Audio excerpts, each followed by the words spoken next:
Good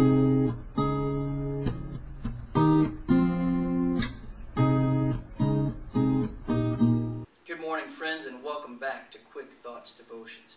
We're taking a look this week at 3 instances where the Scriptures give us in clear cut, not hard to understand, black and white instruction and or example for how to live our lives.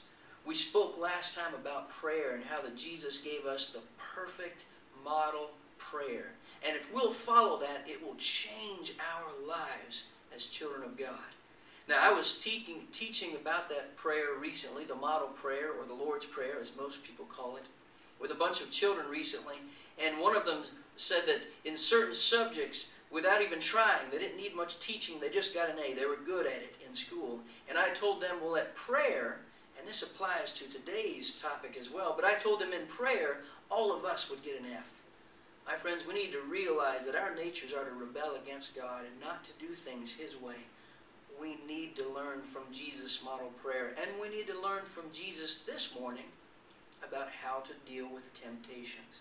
We all have them, and they're different for each of us, stronger in one area or the other, but Jesus provides for us in very clear and easy to understand example in Matthew chapter 4 how to deal with temptations. Let's read.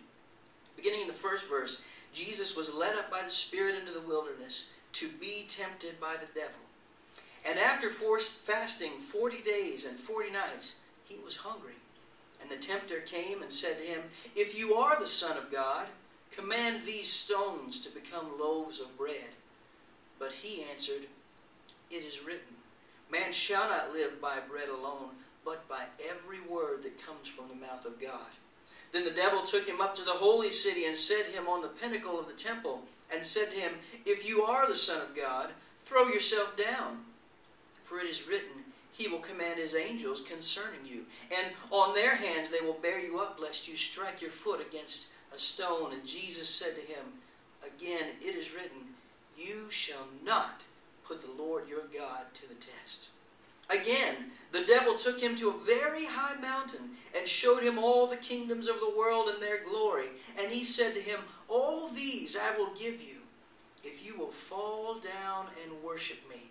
Then Jesus said to him, "Begone, Satan, for it is written, you shall worship the Lord your God, and Him only shall you serve."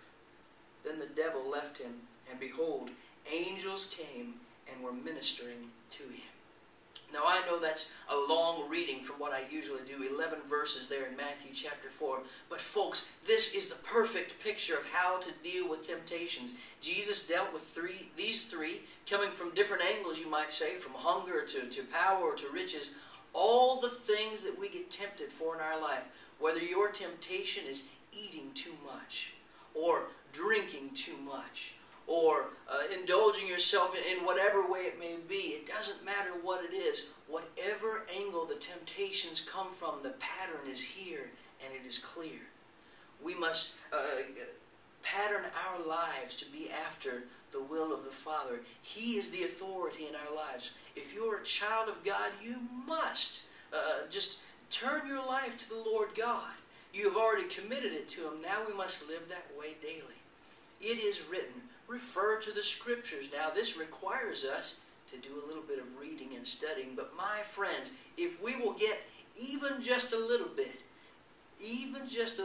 more than you are now. If you're not reading any, start reading some. If you're reading some, I challenge you to continue that and perhaps to read a bit more of the Scriptures. Because in times of temptation, the Lord will bring those Scriptures to mind, and we can know for a fact it is written that this is not good. It is written. We know that these temptations are not for our own good. We know that what is for our good is to worship God and to keep ourselves holy and separate from these things. My friends, it is written is the answer for any temptation. My mind is turned very quickly to the Old Testament character of Joseph. When he was tempted with Potiphar's wife, he said, "I cannot sin against my God." You see, he knew it is written that those things were prohibited. My friends, no matter what your temptations are, if we pattern our prayer life after what Jesus taught us, in times of temptation, if we answer with the Scriptures and devote ourselves to conforming to them, we will overcome through the power of Christ in us any and every temptation.